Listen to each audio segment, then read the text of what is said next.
Poverty in the Philippines. Poverty is a very big issue, especially in the Philippines, because it affects people just like you and me. People who have dreams and goals but could never imagine of achieving them. In the Philippines, more than 30% of people fall below the poverty line and about 12% are in extreme poverty, meaning they use less than to survive money a day. I want everyone here to close their eyes for a moment and try to imagine what I'm about to tell to you. Imagine yourself living next to a garbage dump, waking up every morning knowing that there is nothing you can do with your life but try to survive. Imagine not being able to eat breakfast and lunch but only eating one small meal a day. Imagine your mom working in a factory with very dangerous machinery and only bringing home a couple of money after a full day of work. Imagine spending few days looking through the garbage dump, try to find any recyclable material that you can sell. Children like you and me, like this every day. This work is very dangerous because of the environment.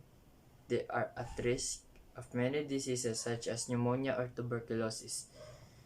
This is the life of many children and adults in the Philippines. Some effects of poverty in the Philippines are inability to afford housing, with poverty plaguing the country and employment opportunities being scarce. Many Filipinos are unable to afford housing, which put them in danger of turning to the streets of accommodation. In 2012, extreme poverty within the Philippines affected 19.2% of population or around 18.4 million people. Malnutrition in the Philippines. Hunger is one of the extreme effects of poverty in the Philippines. With little money to buy food, Filipinos are having to survive on very limited food. Even when food supplies are stable, they are most accessible in other areas where food are stable. They are most accessible in other areas where people have enough income to purchase the food. The quality of food is decreasing. Rice used to be the main source of Filipinos' food, but now it has largely have been replaced with instant noodles, which is cheaper but less nutritious. As a result, malnutrition has become a lot more common. Child labor, with poverty taking a toll on Filipinos, parents often can't make enough money to support their families. Children then have to be taken out of school work in harsh conditions.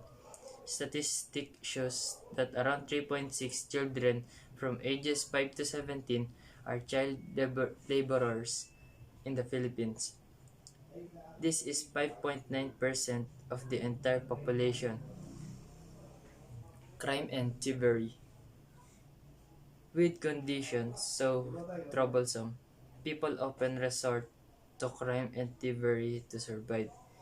Research found that one of overwhelming reasons to steal is due to difficulties caused by poverty. Without proper employment, people turn to stealing, especially since family sizes are rather large and there are a lot of people to provide for. There are too many people and not enough resources. And with such condition, people become desperate and practice drastic measures to provide for themselves and their families. Even with later statistics found in 2015, 21.6% of population live below the poverty line. Conditions do not seem to be improving, but there is always the hope for new development. As a result, it is important to understand the effects of poverty in the Philippines because it is a country in need of assistance. The poverty in the Philippines has only gotten worse since 2006, and there are many reasons for this. The main one being the rapid growth of the population. The Philippines has one of the fastest growing population in the world at 2.3% a year. There has been an increase in more than 4 million poor people since the 1985. Since the growth of the population has quickly increased, this has become a major problem because there is already insufficient resources to support the population, and this also will leave less resources to improve their economy, as well as reduces job opportunities and causes more and more to fall below the poverty line. Currently, the unemployed is 7.4%. Since it's a bunch of small island, they face difficulty in job creation due to not being able to attract more foreign investments. There are six main types of poverty, according to Eric Jensen's study from Teaching with Poverty in Mind in 2009. The first one is the situational poverty. This particular type of poverty is usually temporary as it involves a crisis or loss occurring. Events connected with situational poverty include environmental disasters, divorce, or severe health problems. The fall of the economy can also be considered an event that could cause situational poverty. Learn economics to have a better understanding to how the economy affects everyone. And the second one is the generational poverty. This type of poverty involves the birth of two generations into poverty because they were born into the situation.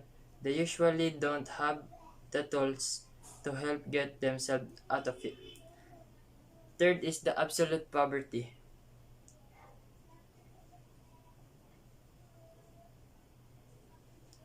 This particular type of poverty is actually rare in the United States.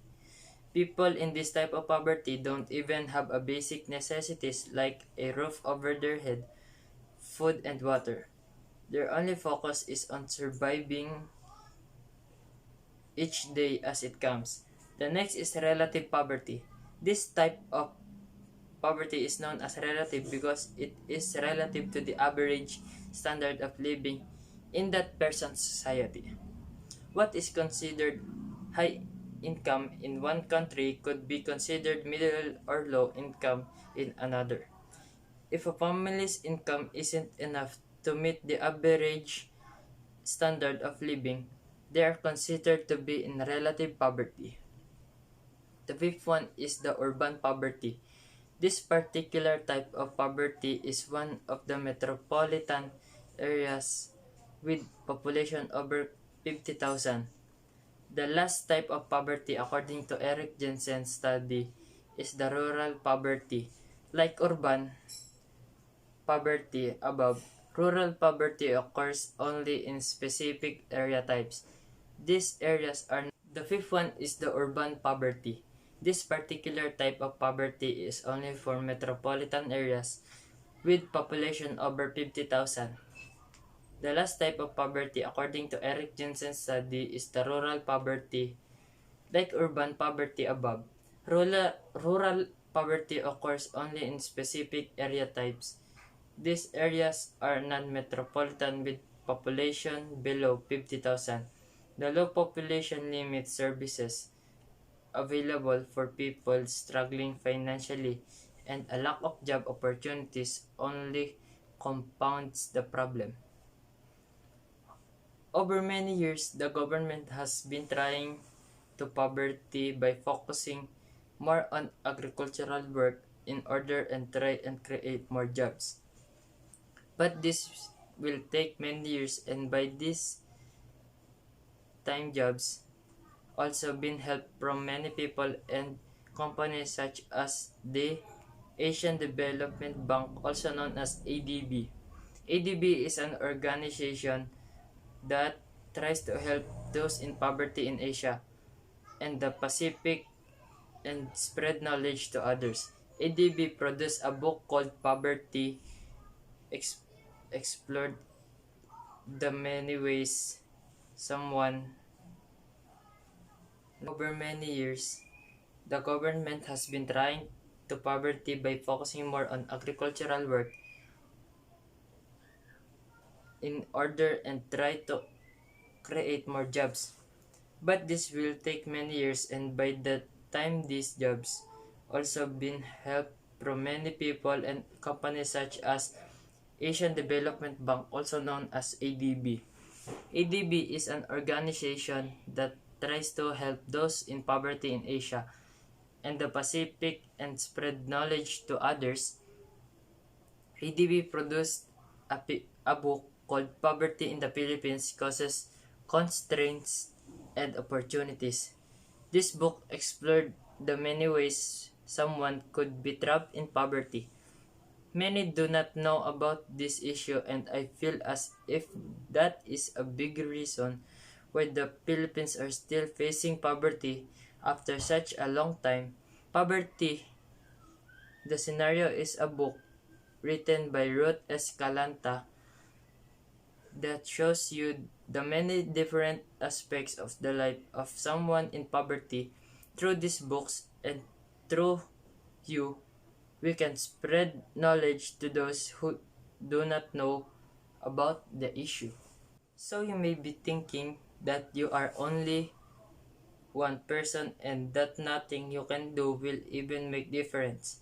Well, I'm here to tell you that you are wrong and that you can help all those who are in need in many different ways. Philippine Charity is a non-profit organization that gives you 100% of your donation straight to those in need. You can find them at philippinescharity.com. The reason why I choose to tell you about this charity is because of the unique ways it allows you to help others, such as donating money, sending used clothes, or even just by letting you click their ads. With each click on their site, you are donating money without even knowing. With every donation, you could be saving a life or giving someone a way out. This is enough in this world for everyone's need, but not enough for everyone's greed. This was said by Mahatma Gandhi, and I truly believe that this is the truth. It is not the fault of those in poverty but ours, because we have the chance to help them and make the world a better place for everyone. With the rising population, it will be harder than ever to help those in need, but it is not impossible. So please go home, talk to your family, talk to your friends, get as many people as you can involve, and one day I promise you will see a change. Thank you.